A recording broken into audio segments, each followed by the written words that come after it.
April 1943. In the dark Pacific, a U.S. destroyer suddenly finds a Japanese submarine right beside it at point-blank range. The guns can't aim low enough. There's no time to turn, and one shot from the sub could tear the ship apart. Then the crew does something insane. They grab the only weapons left on deck, potatoes. In the darkness, they look like grenades, and the submarine crew panics. That tiny moment changes everything. The destroyer finally lines up its guns, opens fire, and what follows becomes one of the strangest and most unbelievable battles of World War II. At 2:18 a.m. on April 5, 1943, the Combat Information Center aboard the USS O'Bannon was quiet, except for the steady hum of radar. Commander Donald MacDonald stood over the display, watching a faint contact crawl across the screen at about 8 knots, roughly 40 miles from the Russell Islands. He was 41, experienced with destroyers, yet he had never taken down a submarine. And the enemy he faced was no small threat. The Imperial Japanese Navy still had dozens of active subs roaming the Solomon Islands, each loaded with Type 95 torpedoes and a deck gun powerful enough to tear a destroyer apart at close range. MacDonald's destroyer squadron had just finished bombarding Japanese positions around New Georgia and was heading back toward Tulagi when the radar contact suddenly appeared. The blip sat at roughly 9,300 yards, slow-moving and still on the surface. The USS O'Bannon, a Fletcher-class destroyer weighing over 2,000 tons, was built for fights like this. She carried 5 5-inch guns, depth charges, and 10 torpedo tubes, and already wore more battle stars than any other destroyer in the Pacific. But there was a problem. Destroyers were hunters, and submarines were killers.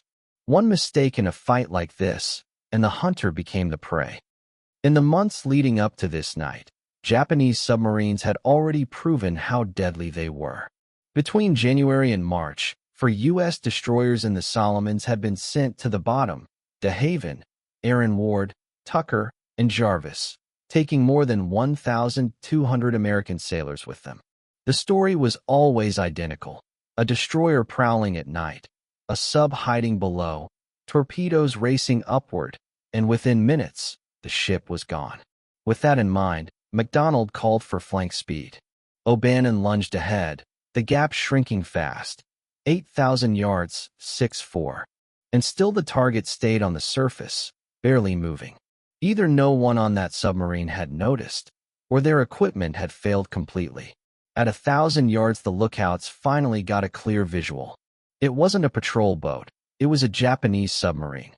Medium patrol type, roughly 70 meters long, armed with torpedo tubes and a deck gun, carrying more than 60 men. MacDonald didn't hesitate. If they hit first, the fight would be over in seconds. His order was simple: ram her. O'Bannon surged forward, climbing toward 35 knots, throwing a white wall of water ahead of her. 500 yards. 300. 200. Then a voice cut through the bridge. What if the sub was laying mines? If they struck a hull full of explosives, the destroyer would vanish in a single blast. MacDonald snapped out a new command and swung the helm hard left. The ship groaned as steel strained against the turn. O'Bannon heeled over, throwing a massive wave that crashed across the Japanese sub's deck. Instead of driving straight into the target, the destroyer slid alongside, barely 70 yards away. That's when MacDonald saw the real danger. Japanese sailors were spilling onto the deck, confused, half awake, staring up at the American ship towering over them, and then sprinting toward their deck gun. If they reached it, one shot at that range could rip O'Bannon open. O'Bannon's guns were helpless. The submarine sat dangerously close, barely 70 yards, maybe even less, and the 5-inch cannons couldn't angle down far enough to fire. The smaller 20mm guns were unmanned, the crew positioned for a standard surface engagement, not a fight at point-blank range. Japanese sailors were sprinting across the deck, racing for the 76mm gun. If they reached it, a single shot could tear straight through O'Bannon's thin armor, detonate the forward magazine, and wipe out everyone in the bow. MacDonald ordered engines ahead, trying to create distance, but a 2,000-ton destroyer couldn't pivot quickly. The submarine remained parallel, relentless, and terrifyingly close. The submarine remained stubbornly alongside, close enough that a sailor could almost toss a wrench across and hit it. On O'Bannon's deck, crewmen grabbed anything within reach: wrenches, spanners, even coffee mugs, anything to slow the Japanese from reaching their deadly deck gun. Then someone yanked open a storage locker near the forward deckhouse. Inside were sacks of potatoes, part of the ship's food supply. And suddenly, an audacious plan formed. It might buy them 30 precious seconds, or it could get them all killed. Seaman First Class Ambrose Hardin seized the first potato, round, solid, and about the size of a hand grenade. Hardin hurled the potato at the nearest Japanese sailor sprinting toward the deck gun. It struck him squarely in the shoulder. The man froze, eyes wide, staring at the brown object rolling across the deck before ducking for cover. Immediately, other sailors on O'Bannon joined in, flinging potatoes one after another. The Japanese crew skidded to a halt, dodging wildly, picking up the potatoes, turning them over in disbelief, then tossing them back or heaving them into the dark water. In the chaos, they were convinced these had to be grenades. What else would Americans possibly throw in the middle of a battle? In shape, size, and weight, the potatoes weren't far from a real grenade. At 70 yards in the darkness, a standard potato and a Mark II fragmentation grenade could be mistaken for each other. Gunner Bud Morrow flung 6 potatoes in half a minute, each striking the sub's deck. The Japanese sailors scrambled, tossing them overboard or back toward the Americans, but none made it to the deck gun. The 76mm cannon remained silent, unmanned. From the amidships searchlight platform, George Starkey had a perfect view of the chaos. He watched as Japanese sailors panicked, flinging potatoes into the black water, bracing for explosions that never came. The entire scene was utterly surreal. A destroyer battling a submarine with nothing but vegetables. It sounded impossible. MacDonald used every second the potatoes bought him. Engines ahead full, O'Bannon surged forward, slowly increasing the distance. 80 yards, 100, 150. Potatoes flew relentlessly, while the Japanese sailors dodged and panicked, still convinced they were grenades. By the time the range reached 200 yards, MacDonald called off the potato assault. The 5-inch guns could finally depress enough to fire. Gun crews swung the barrels down, loaded high-explosive shells, and prepared to strike, while the submarine remained on the surface, still parallel, and the enemy continued tossing potatoes into the sea. "Commence firing," MacDonald ordered. Gun number 2 roared first, sending a 5-inch high-explosive shell screaming toward the submarine. It struck the conning tower directly, ripping through the pressure hull. Shards of metal flew across the deck as Japanese sailors scrambled, diving for the hatches. Gun number 4 followed, striking the deck gun mount. The 76mm cannon exploded, sending debris skidding into the water. This was real, devastating damage, the kind potatoes could never achieve. The submarine's captain had no choice. He ordered a crash dive, plunging the bow beneath the waves in a desperate bid for survival. Water surged across the forward deck as the bow slipped under. Men were still topside. Some reached the hatches, others didn't. The submarine vanished quickly. MacDonald swung Onan hard to starboard, lining her up over the swirl of churning water where the U-boat had gone down. Depth charge crews were already in position. 6 K-type charges, each packed with 300 pounds of torpedoes, were set to detonate at 75 feet. Below them, the submarine clawed for depth, desperate to reach 150 feet and slip beneath the blast pattern. But the hit to the conning tower had crippled her. Something vital was failing fast. Oil bubbled to the surface, dark streaks twisting through the white foam. MacDonald gave the order, drop depth charges. 3 massive K-type charges slid off the stern racks, hit the water, and sank into position. The pattern was precise, straddling the submarine's last known location. 5 seconds, 10:15. Then the ocean erupted. 3 towering columns of water shot nearly 200 feet into the air.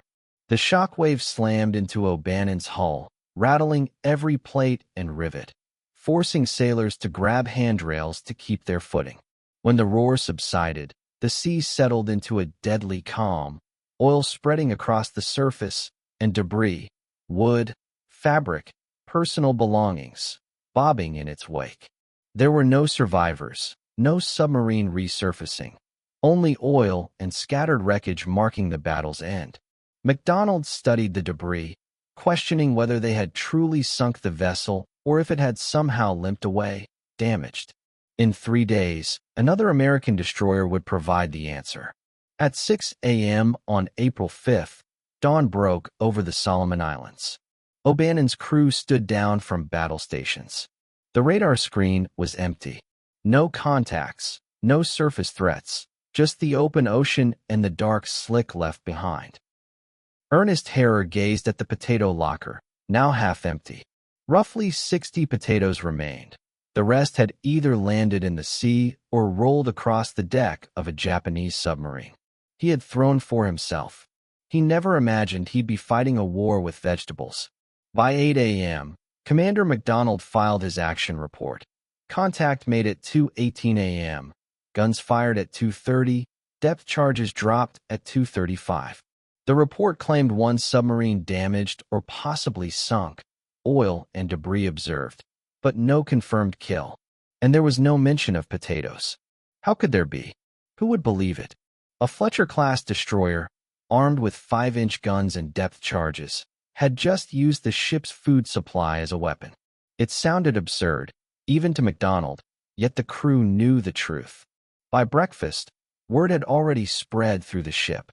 The cook who had first opened the storage locker became an instant legend aboard the ship, and the sailors who had hurled potatoes received hearty backslaps and congratulations. Before long, the crew began calling it the Great Potato Battle, and the name stuck. By 2 p.m., O'Bannon arrived at Tulagi Harbor, where the destroyer USS Strong was already in port under the command of Commander Joseph Wellings. Strong had been part of the same nighttime bombardment operation, standing by during O'Bannon's encounter, watching on radar, and witnessing the depth charge explosions. That afternoon, Wellings came aboard to meet with MacDonald and discuss the engagement in detail. MacDonald recounted the entire engagement, the daring close approach, the split-second decision to ram, the sharp turn, and the guns that couldn't depress low enough to fire. Then he paused and mentioned the potatoes. Wellings stared, momentarily speechless, before asking him to repeat it. MacDonald did, describing how the crew had hurled potatoes to keep Japanese sailors away from their deck gun, buying precious seconds to gain range and bring the 5-inch guns to bear. Wellings didn't laugh. He had seen enough combat to understand that desperation often led to unconventional solutions. Together, the two captains studied the charts. The submarine had been heading southwest when attacked, likely attempting to return to Rabaul. If the submarine had survived O'Bannon's depth charges, it was certain to be damaged, leaking, and moving slowly, vulnerable. 2 days later, on April 7th, O'Bannon and Strong patrolled northwest of the Russell Islands, in the same waters but under a different night sky. At 8 p.m., Strong's radar picked up a faint surface contact, 7,000 yards out, moving at barely 4 knots. Commander Wellings ordered Strong to investigate, with O'Bannon following close behind. The distance closed, 5,000 yards, 3,000. Lookouts on Strong identified the target, a Japanese submarine, the same medium Roro class as before, and clearly damaged, trailing oil across the water. It was RO-34, the very same vessel that had barely escaped O'Bannon's depth charges 2 nights earlier, limping underwater after emergency repairs. The submarine struggled to reach Rabaul on the surface, just 600 meters away, but heavily damaged, she had no chance. Strong opened fire from 2,000 yards, unleashing 5-inch high explosive shells. The first salvo struck the pressure hull directly, 3 hits in rapid succession. Metal groaned, and the conning tower buckled. Japanese sailors scrambled across the deck, desperately trying to man the gun, but it was too late. O'Bannon joined the assault. Together, the two destroyers unleashed 10 5-inch guns in a relentless barrage. Shell after shell tore into the hull, fires igniting across the deck, the gun destroyed again. This time, there was no escape. RO-34 could not submerge.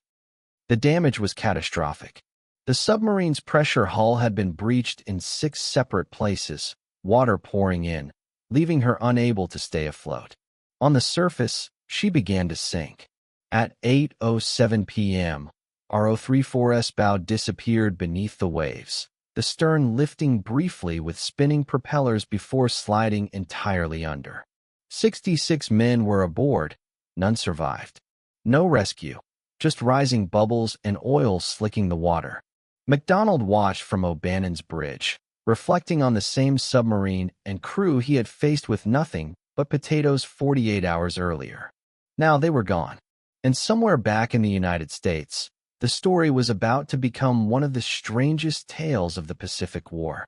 By April 12, 1943, a week after the potato incident, O'Bannon's official action report arrived at Admiral William Hawley's headquarters in Noumea, New Caledonia. The report detailed the engagement in standard naval terms: guns fired, depth charges dropped, damage assessments. But, unsurprisingly, there was no mention of potatoes. Meanwhile, sailors wrote letters home, as they always did, and some couldn't resist sharing the strangest detail of the battle. They had thrown actual potatoes at a Japanese submarine. The letters passed through Navy censors, who read them, chuckled quietly, and then sent them on. What military secret could a potato possibly reveal? By early May, the letters had made their way across the United States. Families read them, neighbors whispered the story, and local newspapers began reporting it. Small-town papers in Maine and Massachusetts ran headlines like "Local Sailor Fights Submarine with Potatoes" and "Navy Destroyer Uses Vegetables as Weapons." The tale spread quickly, catching the attention of larger publications. The Boston Globe covered it, and even the New York Times mentioned the bizarre engagement. By late May, half the country knew about USS O'Bannon and the so-called potato battle, and with each retelling, the story grew even wilder. Some accounts even claimed the potatoes had actually sunk the submarine, while others suggested the Japanese sailors believed they were bombs. By early June, the Maine Potato Growers Association had caught wind of the story. They convened an emergency meeting in Presque Isle to discuss the publicity potential. Maine potatoes had seemingly fought in combat, saving American lives, and the marketing opportunity was too good to ignore. They voted unanimously.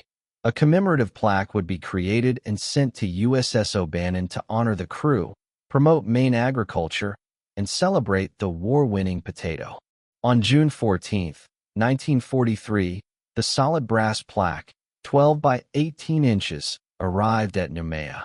Its engraving read, "A tribute to the officers and men of USS O'Bannon for their ingenuity in using our proud potato to sink a Japanese submarine in the spring of 1943." The plaque bore the signature of the Maine Potato Growers Association and boldly claimed that O'Bannon had sunk the submarine with potatoes, not just damaged it. The growers had no idea about USS Strong's follow-up attack, or that RO-34 had survived 2 more days. They had only read the newspaper versions, simplified stories that made for better headlines. The crew mounted the plaque near the mess hall. Sailors passed it daily, some smiling, some rolling their eyes, but no one corrected it. If Maine wanted to believe a submarine had been defeated by vegetables, that was fine. The war had bigger problems. By August, Reader's Digest ran a 6-page feature, illustrated, titled "The Navy's Strangest Battle." It described O'Bannon charging at full speed, Japanese sailors caught asleep, the daring turn, potatoes flying across the deck, panic erupting, and submarines sinking, making it sound like a Hollywood spectacle. Commander MacDonald, back at Pearl Harbor for maintenance. Read the article in September. He flipped through it twice, shaking his head. This was not how it had really happened. The potatoes had done one thing only, buy precious time. The real destruction came from the 5-inch guns and depth charges. MacDonald spent years telling the truth. Yes, potatoes had been thrown, but they hadn't sunk the submarine. RO-34 had survived, and USS Strong had finished the mission 2 days later. Some people listened. Most preferred the legend. The story continued to grow, with new versions claiming the Japanese had abandoned ship or that the submarine had surfaced, flooded and helpless. For the next 40 years, MacDonald worked to correct the record. Meanwhile, O'Bannon pressed on through the war, seeing real combat in Kula Gulf, Kalambangara, and Vella La Vella.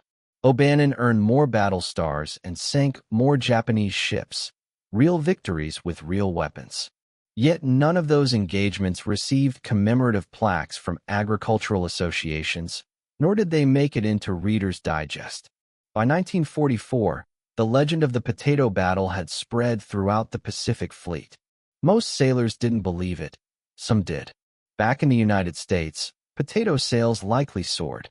Meanwhile, at Imperial Japanese Navy headquarters in Rabaul, Vice Admiral Junichi Kosaka reviewed casualty reports from the Solomon Islands campaign. Submarine losses were mounting. I-18 in February, RO-34 in April, RO-102 in May. 3 submarines, 212 men, all lost. The Americans were becoming increasingly lethal in anti-submarine warfare. With improved radar, enhanced sonar, and more effective depth charge patterns, American destroyers like O'Bannon became relentless hunters. Japanese submarines that had once operated freely now struggled to survive. Fast, aggressive, and lethal, O'Bannon prowled the Solomons with deadly efficiency. Vice Admiral Kosaka had no idea that one of these kills had involved potatoes. The official action reports from RO-34's final patrol recorded only standard combat, destroyers, gunfire, and depth charges. The potato detail existed purely in the American narrative. Through July and August, O'Bannon carried out patrols, screened other ships, conducted shore bombardments, and provided anti-aircraft support. The ship performed exactly as intended. 5-inch guns, depth charges, and torpedoes delivering real damage. The crew kept the potato plaque mounted in the mess hall. New sailors asked about it. Veterans shared the story. Some versions were accurate, others wildly exaggerated. By September, some claimed they had thrown 200 potatoes. Others insisted the Japanese submarine had surrendered. On August 6th, during the Battle of Vella Gulf, O'Bannon joined 6 destroyers in intercepting Japanese reinforcement convoys. The American force engaged 4 Japanese destroyers near Kalambangara in a fierce night surface action, unleashing torpedoes and gunfire.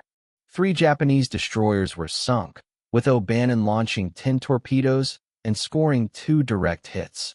No potatoes required. On September 3rd, during the Battle of Vella La Vella, O'Bannon faced 3 Japanese destroyers evacuating troops from the island. In a brutal close-range gunfight, the destroyer Yugumo was sunk. Tragedy struck when O'Bannon collided with the sinking destroyer Chevalier, claiming 61 American lives and leaving the bow severely damaged.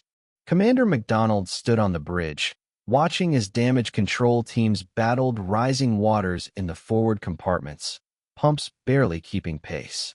40 feet of the bow had been crushed. This was raw, unforgiving naval combat, steel, explosives, and men risking everything in the dark. O'Bannon finally limped into Tulagi for emergency repairs on September 5th. Shipyard workers swarmed O'Bannon, cutting away damaged plates and welding temporary patches. Full repairs would take weeks, perhaps months. The destroyer was out of action.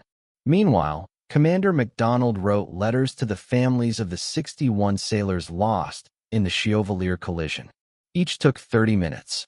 He explained how their sons and husbands had died serving their country, bravely facing the enemy, never once mentioning potatoes.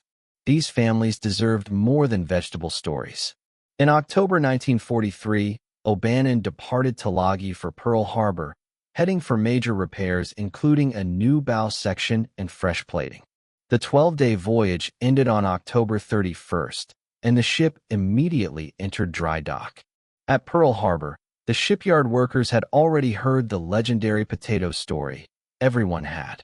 When O'Bannon's crew came ashore, sailors from other ships bombarded them with questions. Was it true? How many potatoes? Did the Japanese really think they were grenades? Most of O'Bannon's crew was tired of repeating it. They had fought in 8 major surface actions, sunk multiple Japanese ships, and earned 17 battle stars, the most decorated destroyer in the Pacific Fleet. Yet all anyone wanted to talk about was potatoes. In November, Seaman Ambrose Hardin gave an interview to a Navy journalist who asked him about the infamous potato incident. Hardin confirmed it, recounting how he had thrown the first potato and how the Japanese sailors had panicked.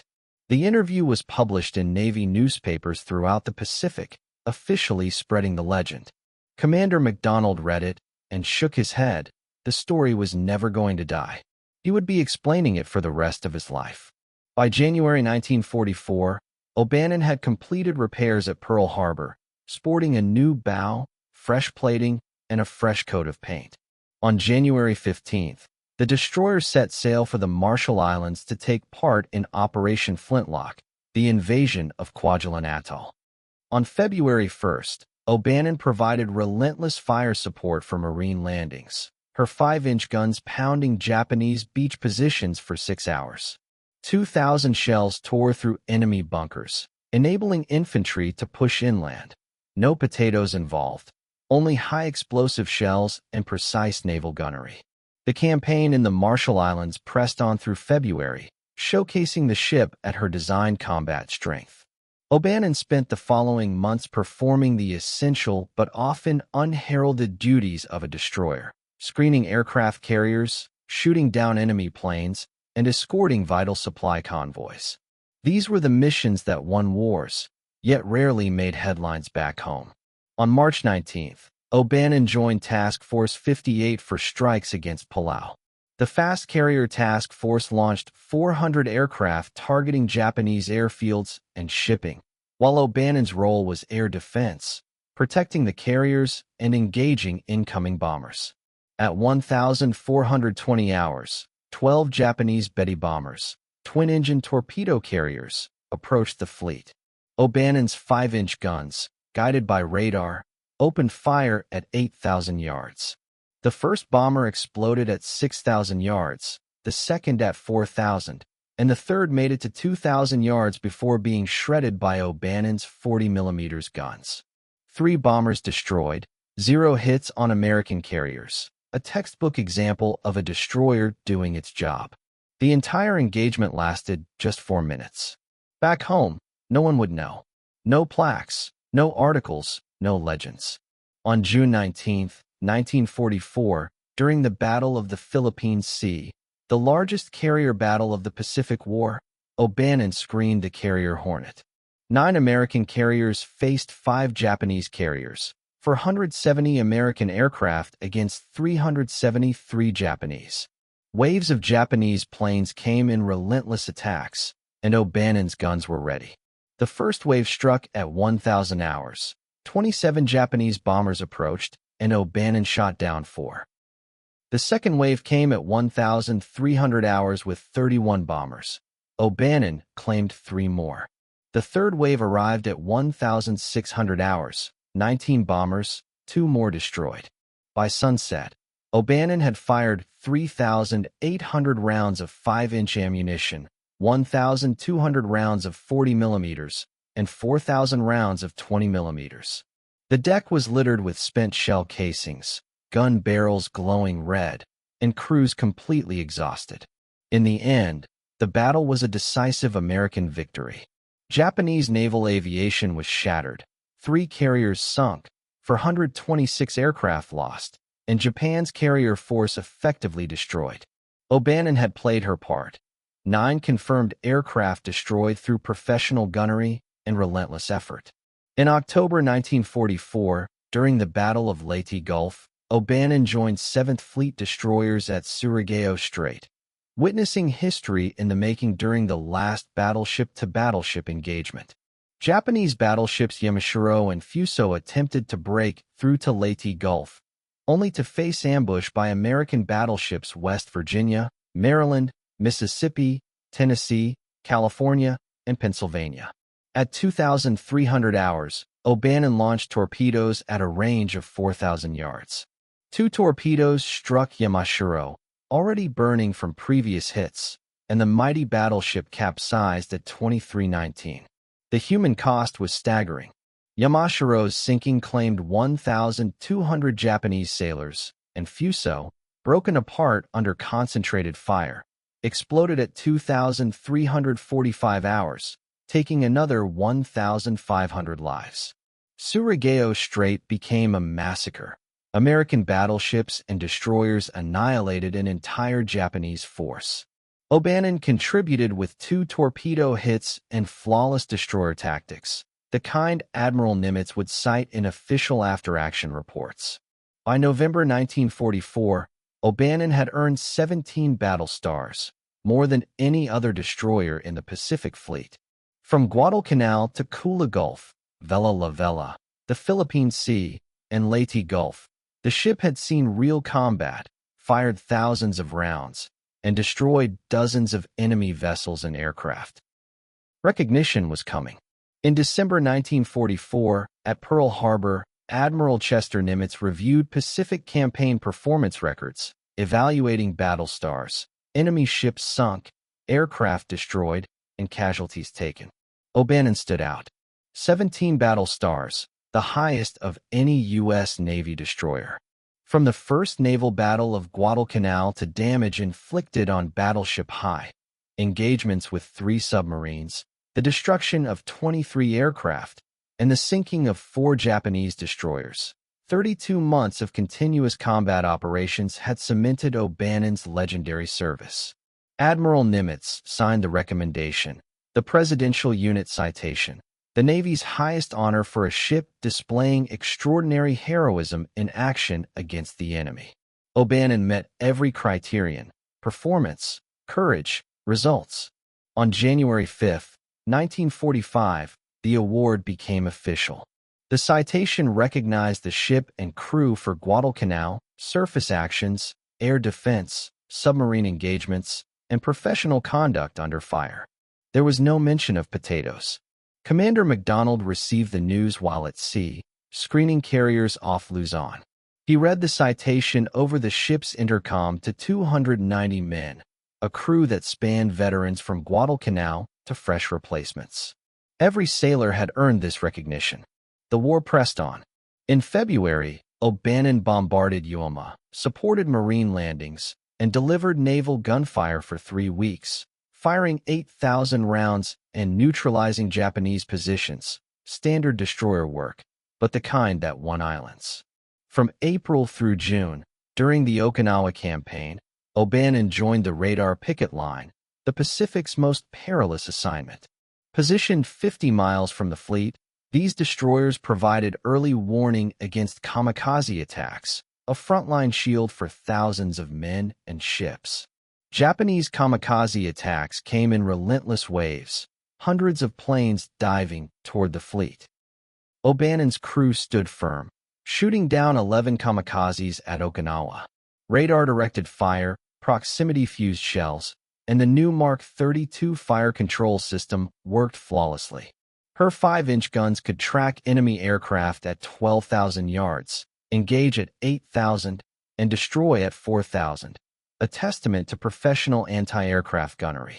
16 destroyers were lost on radar picket duty at Okinawa. O'Bannon survived, a combination of training, skill, and luck. Her crew called her Lucky O, not for potatoes, but for bringing every sailor home through every major engagement. On August 15, 1945, Japan surrendered, and the war was finally over. After 40 months at sea, O'Bannon had steamed 218,000 miles, fired 43,000 rounds of 5-inch ammunition, launched 90 torpedoes, shot down 34 aircraft, and engaged 8 Japanese surface ships and 3 submarines. On September 2, Tokyo Bay, Admiral William Hawley personally selected O'Bannon to escort the battleship Missouri during the surrender ceremony. His message was clear. He wanted the most decorated destroyer in the Pacific Fleet present, the ship that had fought from Guadalcanal to Japan's doorstep. Anchored 400 yards from Missouri, Commander MacDonald stood on the bridge, witnessing Japanese officials sign the surrender documents, and the Pacific War officially ended. Commander Donald MacDonald had led O'Bannon for 37 months, longer than any other destroyer captain in the Pacific War. He survived when more than 800 other destroyer skippers were killed or relieved. In October, the Navy promoted MacDonald to captain and assigned him command of a cruiser, ending his tenure aboard O'Bannon in November. His successor, Commander Ralph Heward, was a capable and experienced officer, but he had not been present for Guadalcanal, nor for the infamous potato incident. O'Bannon sailed from Tokyo Bay to San Francisco in November, arriving December 2. The crew went on leave, many scheduled for discharge within weeks, as the Navy began decommissioning and placing ships in reserve. The war had ended. Despite the drawdown, the brass potato plaque remained in the mess hall, still proclaiming that O'Bannon had sunk a Japanese submarine with ordinary vegetables. That legend, more enduring than the ship itself, would outlast O'Bannon by decades. On March 19, 1946, USS O'Bannon was officially decommissioned at San Diego. The crew was discharged, and the destroyer was towed to the reserve fleet, mothballed, sealed, and preserved, just one Fletcher-class destroyer among many. The fate of the potato plaque is uncertain. Some accounts claim it remained mounted in the mess hall when the ship was sealed, becoming a silent witness to one of the Navy's most unusual stories. It's said that a crew member may have taken the plaque home. The Maine Maritime Museum displayed a matching plaque until the 1970s. Then it vanished. Lost, stolen, nobody knows. Donald MacDonald retired from the Navy in 1953, a captain with 2 Navy Crosses, 3 Silver Stars, 2 Legions of Merit, and 2 Bronze Stars, the most decorated destroyer commander of World War II. He settled in California, raised a family, and worked in defense contracting. For the next 40 years, journalists, historians, and veterans groups asked about the potato story. Each time, he gave the same answer. The potatoes bought us time, nothing more. USS Strong sank that submarine 2 days later. The potatoes hadn't destroyed anything. The truth was far less sensational. But nobody cared. The legend was stronger than reality. Newspapers ran with it. Destroyer sinks submarine with potatoes. Reader's Digest reprinted the story in 1952, Coronet magazine followed in 1953, and each retelling grew more dramatic. Commander MacDonald passed away in 1995, aged 93. His Los Angeles Times obituary mentioned only the potato incident. Guadalcanal, the presidential unit citation, 17 battle stars, none of it. USS O'Bannon remained in the reserve fleet until 1970, when the Navy finally struck her from the register. USS O'Bannon was sold for scrap in 1971, cut apart, melted down, recycled. The most decorated destroyer of World War II became nothing more than steel beams and rebar. Yet the crew who lived on remembered the legend. Seaman First Class Ambrose Hardin survived until 2006, giving interviews in the 1990s, confirming he had thrown the first potato and that the Japanese had panicked, thinking they were grenades. Gunner Bud Morrow passed in 2009, George Starkey in 2012, Ernest Harrer in 2003. Each shared the potato story in their final years, keeping the improbable tale alive for generations. Not the way the newspapers reported it, but it really happened. The story endures because it's strange, because it's funny, because amid a war that claimed 60 million lives, one moment of absurd improvisation stands out. Sailors hurling potatoes at a Japanese submarine. The enemy panicking, and no one killed by vegetables. Yet Onan's true legacy isn't potatoes. It's 32 months of relentless combat, 17 battle stars, a presidential unit citation, 8 major surface actions, 34 enemy aircraft destroyed, and 290 men who served, 229 who returned home. These sailors fought with 5-inch guns, depth charges, torpedoes, and professional naval tactics, and that is the real story. They earned their decorations with steel and courage, not vegetables. The potatoes were just 30 seconds out of 32 months, a footnote, a legend, a story that grew too big to die. If this story moved you the way it moved us, hit that like button. Every single like tells YouTube to share this story with more people. Subscribe and turn on notifications. We're rescuing forgotten stories from dusty archives every day. Stories of sailors and soldiers who fought with courage, ingenuity, and heart. Real people, real heroism. Drop a comment right now and tell us where you're watching from. United States, United Kingdom, Canada, Australia? Our community spans the globe. You're not just a viewer, you're helping keep these memories alive. Tell us your location, share if someone in your family served, and let us know you're here. Thank you for watching, and thank you for making sure the crew of USS O'Bannon doesn't fade into silence. These men deserve to be remembered, and you're helping make that happen.